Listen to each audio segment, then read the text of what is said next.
तो hi guys, welcome back to another video of हमें फिटलक। तो भाई बहनों, कैसे हो आप लोग? वेरी गुड आफ्टरनून, नहीं सॉरी, गुड गुड मॉर्निंग यार, तुम ही बोलो, ठीक है? आपको best best wishes, good evening, good morning, अस्सलाम वालेकुम, वालेकुम अस्सलाम, ठीक है? तो यार बहुत सारा पढ़ना है, तो बिना टाइम वेस्ट किए ना बातें करते हुए तो चलिए लेट्स बिगिन। बट उससे पहले ईश्वर का नाम तुम्हें बोलना, तो मेरे साथ गिनती गिनने पे चालू कीजिएगा। तो 1 2 3। ओम भूर्भुवः स्वः तस्य वितुर्वरेण्यं भर्गो देवस्य धीमहि धियो यो न प्रचोदयात्। ॐ भूर्भुवः स्वः तस्य वितुर्वरेण्यं भर्गो देवस्य धीमहि धियो यो न प्रचोदयात्। ॐ भूर्भुवः स्वः तस्य वितुर्वरेण्यं भर्गो देवस्य धीमहि धियो यो न प्रचोदयात्। धियो यो न प्रचोदयात्। धियो यो न प्रचोदयात्। तो चलिए लेट्स बिगिन। सर देखो, अपन ने लास्ट के कुछ वीडियोस में क्या किया था, सिंपल मेथड और प्रोडक्ट मेथड ये अपन ने पढ़ लिया था, ठीक है? और उससे रिलेटेड अपन ने क्वेश्चंस भी किए थे, इलस्ट्रेशन नंबर 25 और वहां से अपन क्वेश्चन नंबर 25 किया था। तो यार आज अपन पढ़ने वाले कौन सा मेथड, एवरेज ड्यूरेशन मेथड, ठीक है? बट उसको पढ़ने से पहले कुछ दोनों प्रोडक्ट के बीच में डिफरेंस हो जाए, ठीक है? एक क्वेश्चन मैंने लिया है, क्वेश्चन नंबर 25, जो कि मैंने आपको सिंपल मेथड के लिए बताया था। अब उसी को हम प्रोडक्ट मेथड से भी करके बताएंगे और सिंपल मेथड से भी करके बताएंगे, लेकिन सिर्फ दो ट्रांजैक्शन के लिए। और मेरा ऑब्जेक्टिव इसको करवाने का यही है कि बस आपको एवरेज ड्यूरेशन से पहले जितने भी मेथड यानी कि सिंपल मेथड और प्रोडक्ट मेथड, इन दोनों में डिफरेंस पता चल जाएगा कि आप अगर क्वेश्चन आएगा तो किस प्रकार से, अगर सिंपल मेथड से आएगा तो कैसे करोगे और प्रोडक्ट मेथड से आएगा तो किस तरह से करोगे। तो चलिए एक बार देख लेते हैं, ठीक है? मैंने दो ट्रांजैक्शन लिए हुए हैं, ये है आपका इलस्ट्रेशन नंबर 25 से 2.42 पेज नंबर डिलेवन बुक का, ठीक है? मई फर्स्ट को उसने कितने डॉलर क्रेडिट, 20,000 रुपीस। जुलाई 31 को कितनी क्रेडिट, 10,000 रुपीस। अब मैंने इसको सिंपल मेथड प्रोडक्ट मेथड से दोनों से करा हुआ है, चलिए देखते हैं। देखो सिंपल मेथड में क्या बताया था मैंने कि हर एक ट्रांजैक्शन का अलग अलग अमाउंट ऑफ इंटरेस्ट कैलकुलेट होगा। फॉर सपोज मई फर्स्ट को उसने 20,000 रुपए विड्रॉ किया, तो मैंने आपको एक और बात बताई थी कि अगर कोई डेट फर्स्ट मई से चालू यानी कि फर्स्ट ऑफ मंथ से चालू हो रही है तो उसको अपन कहां तक काउंट करेंगे, 1 अप्रैल तक। बट अगर वही डेट 31 से स्टार्ट हो रही है तो अपन कहां तक काउंट करेंगे, 31 मार्च तक। अब देखो मई है ना, तो मई से 1 अप्रैल कितना टाइम लगता है, 11 मंथ लगते हैं। मेरे साथ गिनो एक बार, जून जुलाई अगस्त सितंबर अक्टूबर नवंबर दिसंबर जनवरी फरवरी मार्च एंड अप्रैल, कितने महीने हुए, 11 मंथ हुए। तो मैंने इस ट्रांजैक्शन का, कौन से ट्रांजैक्शन का, 20,000 रुपीस का अलग से निकाला। कैसे निकाला, 9% आपको इंटरेस्ट दिया हुआ था। 11 मंथ्स क्यों लिखा मैंने, क्योंकि सिंपल सा कॉन्सेप्ट है। अगर आपने कोई अमाउंट मई फर्स्ट से यूज किया मतलब वो अमाउंट आपने कितने महीने यूज किया होगा, 11 मंथ्स के लिए यूज किया होगा। तो 11 मंथ्स के लिए इंटरेस्ट निकालेंगे, 11/12 तो ये कितना आ जाएगा, 1650, ठीक है? वैसे सिंपल मैंने सेकंड वाले के लिए किया, उसने जुलाई 31 को कितना दिया था, 10,000 रुपीस। अब 10,000 रुपीस उसने जुलाई 31 को किया है, तो 31 से कौन सा गिनेंगे, 31 मार्च तक। तो मेरे साथ गिनना, अगस्त सितंबर अक्टूबर नवंबर दिसंबर जनवरी फरवरी मार्च एंड मार्च, तो 8 मंथ हो गए। तो मैंने वही 8 मंथ के लिए इंटरेस्ट निकाला है, इजी है ना? देखो 10,000 इंटू 9%, 9% किसका, इंटरेस्ट का, इंटू 8 मंथ, मतलब ये वाला अमाउंट जो है आपने कितने महीने के लिए यूज किया, इसको 8 मंथ के लिए यूज किया, तो इस पे इंटरेस्ट कितना लगा, 600 रुपीस। तो टोटल इंटरेस्ट कितना आ जाएगा, 2250। इजी था, मैंने सिर्फ दो ट्रांजैक्शन के लिया है। और इसका मैं, आप ये ना सोचें कि ये क्वेश्चन करो, नहीं, इसको क्वेश्चन में पहले करवा चुका हूं। ये किसके लिए, सिर्फ आपको एवरेज ड्यूरेशन से पहले जितने भी कॉन्सेप्ट मैंने पढ़ा वो एक बार क्लियर आउट हो जाए, तो मैंने इसके सिर्फ दो ट्रांजैक्शन मैंने चूज किया, ठीक है? फिर आता है प्रोडक्ट मेथड। प्रोडक्ट मेथड में क्या था, टोटल प्रोडक्ट का फार्मूला देख लो। जैसे सिंपल मेथड में क्या था, amount of drawings into rate upon 100 into months by 12। अब प्रोडक्ट मेथड में क्या था, टोटल ऑफ प्रोडक्ट, ठीक है, into rate by 100 into 1/12। Easy है, फार्मूला इजी है।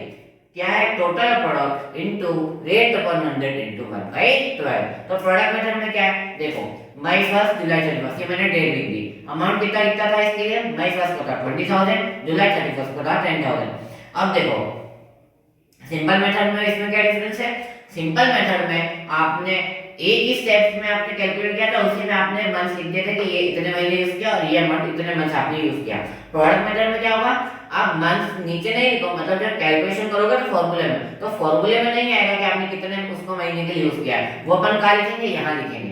तो आपने उसको जितने मंथ्स यूज किया, मतलब कि 20,000 है तो 20,000 को आपने 11 मंथ्स यूज किया, तो अपन इसका प्रोडक्ट निकालेंगे 20,000 into 11 that is 2 like 20 and 10,000 into 8 that is 80,000। तो इसका टोटल किया, क्योंकि यहाँ टोटल ऑफ प्रोडक्ट निकला है ना, टोटल ऑफ प्रोडक्ट, तो ये कितना है 3 लाख। अब फॉर्मूला क्या है, टोटल ऑफ प्रोडक्ट यानी कि 3 lakh into rate of 100 that is 9% per annum into 1/12। अब ये 1/12 यहां पे क्यों नहीं किया, क्योंकि आपने यहां पहले से ही मंथ्स ले लिए थे, बट यहां पर ने ठीक है ये मंथ्स आपने किया कैसे लिए थे, लास्ट में जाके लिए थे। यहां पर आपने पहले मंथ्स ले लिए तो यहां पे लिखने की जरूरत नहीं है, तो सिंपली अपन यहां लिख देंगे 1/12। ठीक है, इतना तो आप याद कर ही सकते हो, सिर्फ एक 1/12 आपको लगाना है। ठीक है, तो कैसे कैलकुलेट हुआ, 3 लाख into 9% पर एनम तो 900 into 1/12, ये कितना आ जाएगा, कैलकुलेशन करके सिंपलीफाई करके 750 into 3 that is 2250। अब अपन देख सकते हैं एक मैजिक हुआ यहाँ पे, क्या हुआ, मैजिक हुआ, क्या, सिंपल मेथड का ये आंसर और प्रोडक्ट मेथड का ये आंसर बिल्कुल इक्वल आ गया। मतलब इसका से अपन क्या वेरीफाई कर सकते हैं कि अपन ने जो क्वेश्चन किया है वो 100% सही है, 100% करेक्ट है। अगर यह डिफरेंस आ जाता तो इसका ये मतलब होता है कि अपन ने या तो सिंपल मेथड में या फिर प्रोडक्ट मेथड में कहीं ना कहीं एरर किया है, बट अगर अपने पास आंसर इक्वल आ जाएगा तो इसका मतलब ये है कि अपन ने आंसर बिल्कुल 100% करेक्ट किया। ठीक है, इतना समझ में आ गया। तो ये सारा आपका प्रोडक्ट मेथड और सिंपल मेथड की एक सिंपल सी समरी। अब देखते हैं एवरेज ड्यूरेशन मेथड। अब एवरेज ड्यूरेशन मेथड क्या है, देखो अगर मैं यूं कहूं कि देखो इसको अपन क्या बोलते हैं, ये अपने जो मेथड की है सिंपल है प्रोडक्ट मेथड, इसको अपन टोटल मिला के क्या बोल सकते हैं, इररेगुलर बेसिस। क्या बोलेंगे, वापस से मेथड बोला इररेगुलर बेसिस। अब इररेगुलर बेसिस क्यों बोला मैंने, क्योंकि यहां पर आप देख सकते हो, मैं आपको बुक से बताऊं, चलो इसमें मई फर्स्ट को उसने विड्रॉ किया था 20,000 रुपीज। फिर देखो अब यहाँ पर जो मंथ्स का जो ड्यूरेशन टाइम गैप है ना, कि जैसे आपने फर्स्ट ड्रॉइंग करी मई 1 को, तो मई 1 के बाद इसने जून छोड़ दिया। अब डायरेक्ट कब किया उसने, जुलाई 31 में, मतलब 2 मंथ का इसमें गैप हुआ।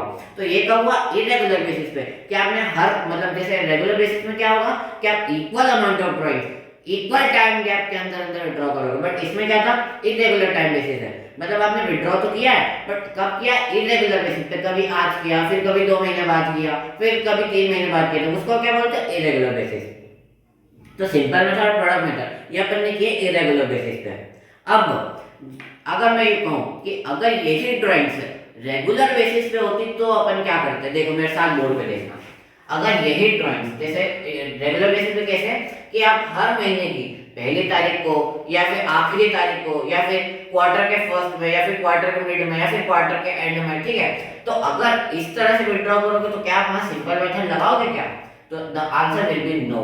क्यों, क्योंकि अगर रेगुलर बेसिस पे हो तो उसमें क्या होगा, हर महीने को विड्रॉ किया जाएगा, और सिंपल मेथड से कैसे कैलकुलेट होगा कि हर महीने की आप अमाउंट लोगे, फिर उसका रेट निकालोगे, फिर इसको मंथ बाय 12 से डिवाइड करोगे, तब जाकर आइडिया आएगा। लेकिन सिंपल मेथड, अब देखो every coin has two side, one is positive and one is negative. Simple method का पॉजिटिव साइड क्या था कि ये बहुत ही इजी मेथड है, कब, जब सिर्फ फ्यू नंबर ऑफ ट्रांजैक्शन हो, बट एवरेज पीरियड मेथड में क्या होगा, यहाँ नंबर ऑफ मेनी ट्रांजैक्शन हो गए, यहाँ पूरे साल के ट्रांजैक्शन हो गए, तो आप ईच ट्रांजैक्शन के लिए amount into rate upon into 1/12 करोगे तो आप नहीं करोगे।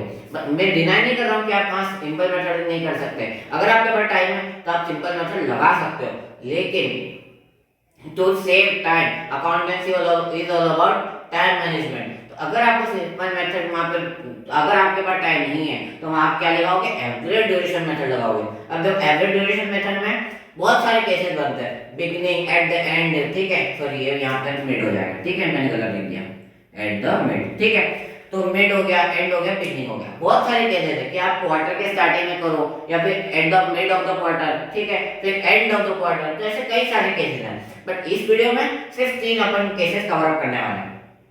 अब देखो एवरेज ड्यूरेशन मेथड क्यों किया गया। अब अगर रेगुलर बेसिस होता है कि आपने हर महीने इक्वल अमाउंट ऑफ ड्राइंग्स किया, जैसे मिस्टर एक्स है, मिस्टर एक्स ने 10,000 rupees eight the beginning of every month withdraw किया, तो क्या आप वहाँ सिंपल मेथड लगाओगे कि वहाँ पर आप हर एक ट्रांजैक्शन के लिए, जैसे अप्रैल फर्स्ट के लिए 10,000, उसके बाद रेट ऑफ 106% पर है ना, इनटू मंथ बाय 12, उसने कितने महीने यूज किया तो वो 12 मंथ यूज किया, तो 12/2, तो नहीं करोगे आप वहाँ पर क्या करोगे, आप एवरेज ड्यूरेशन मेथड लगाओगे। अब एवरेज ड्यूरेशन मेथड क्या कहता है, देखो सिंपल मेथड में आप यहाँ मंथ्स बाय 12 लिखते थे, क्यों? क्योंकि आपको पता था कि आपने इस ड्राइंग को कितने मंथ्स यूज किया। पर एवरेज ड्यूरेशन मेथड में क्या होगा, यहाँ पर कोई स्पेसिफिक ड्यूरेशन नहीं रहेगा।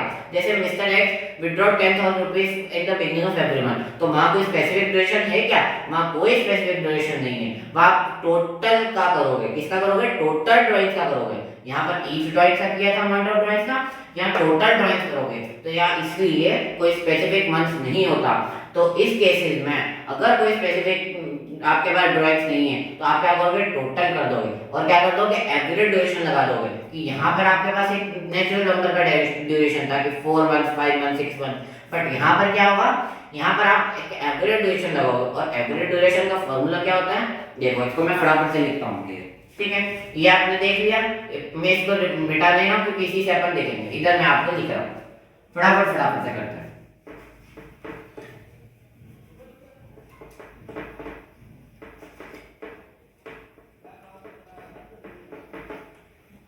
ठीक है, अब देखो, ये अपन नया रख दिया। फॉर्मूला क्या कहता है एवरेज ड्यूरेशन मेथड का? यहाँ मैंने सिर्फ केसेस लिखे हैं। फॉर्मूला ये कहता है आईओडी इक्वल्स टू क्या होगा?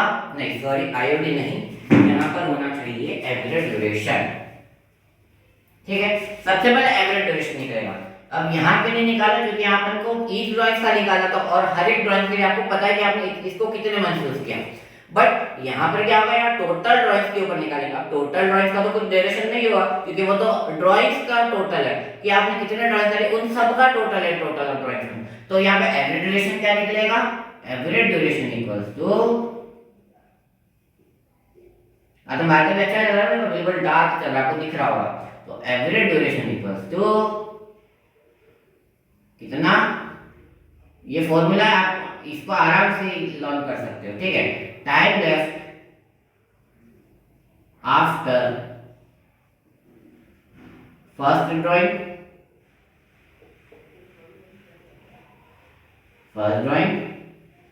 Plus time left after last drawing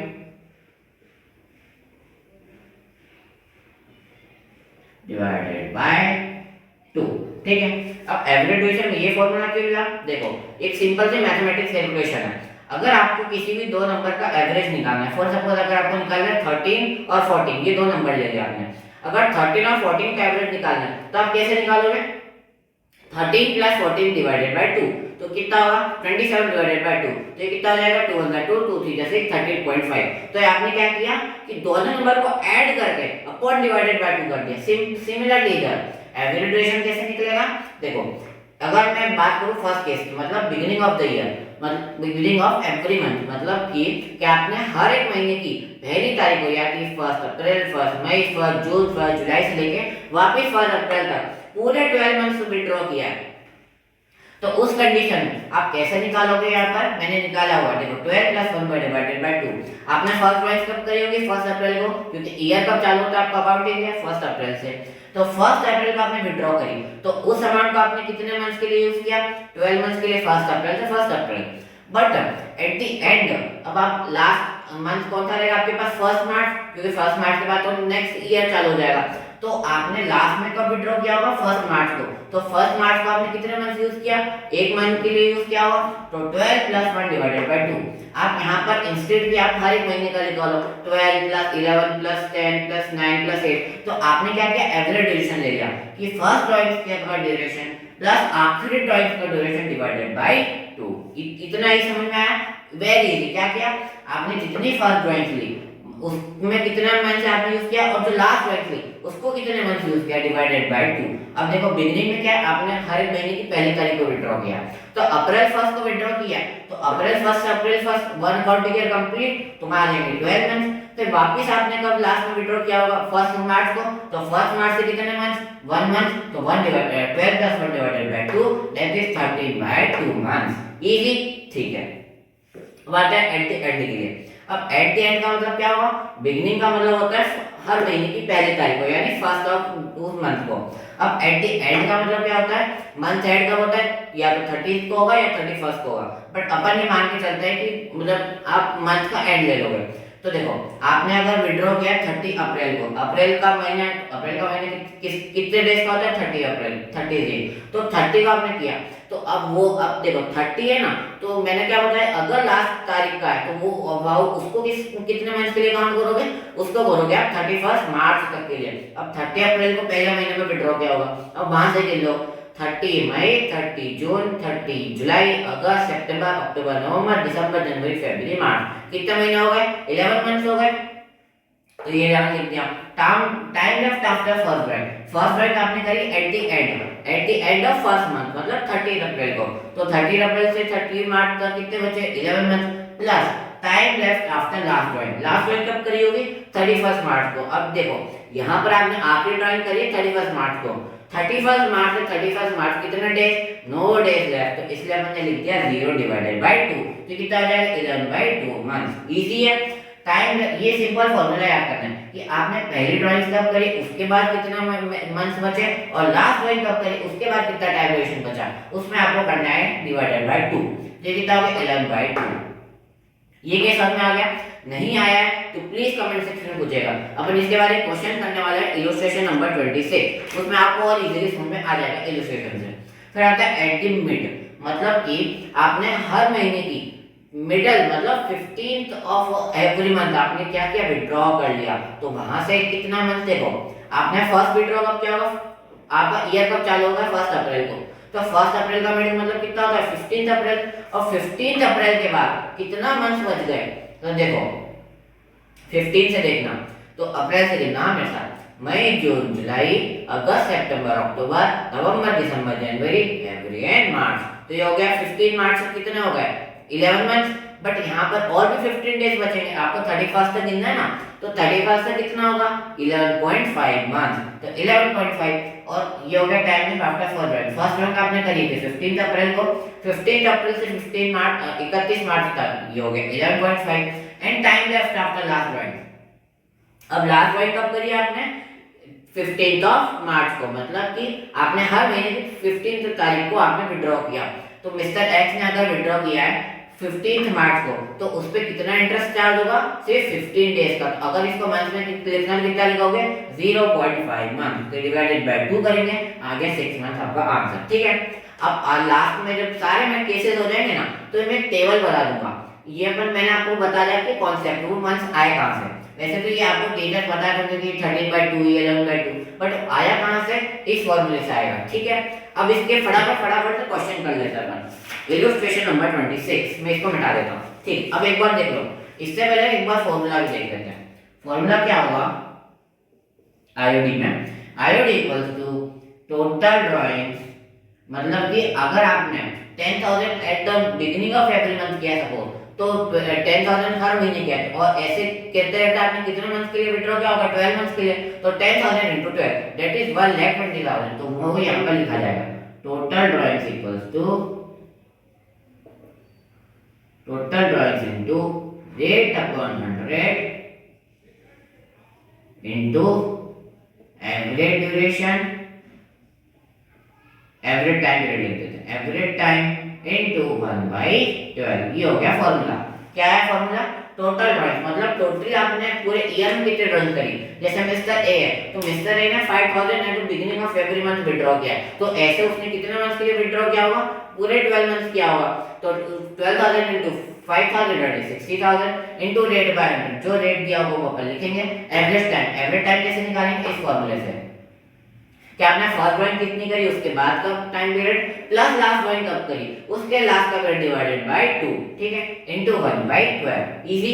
अब देखो फटाफट से करते हैं, ये इतना मैं मिटा रहा हूं, ठीक है, आपने देख लिया 13/2, 11/2, 6 मंथ्स, ठीक है।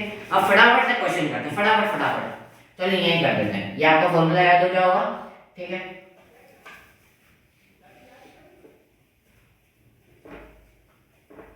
ठीक है, फटाफट करते हैं। फर्स्ट केस क्या कह रहा है, इलस्ट्रेशन नंबर 26 का, कि 10,000 beginning of every month use किया, beginning of every month use किया, मतलब कि मिस्टर ए ने यहाँ पर क्या किया, हर महीने की पहली तारीख को, यानी 1 अप्रैल, 1 मई, 1 जून, 1 जुलाई, ऐसे करते करते उसने कब तक विड्रॉ किया, अगले साल के वापस 1 अप्रैल तक, तो कितना उसने यूज किया, देखो eight the beginning of every month, at the beginning of every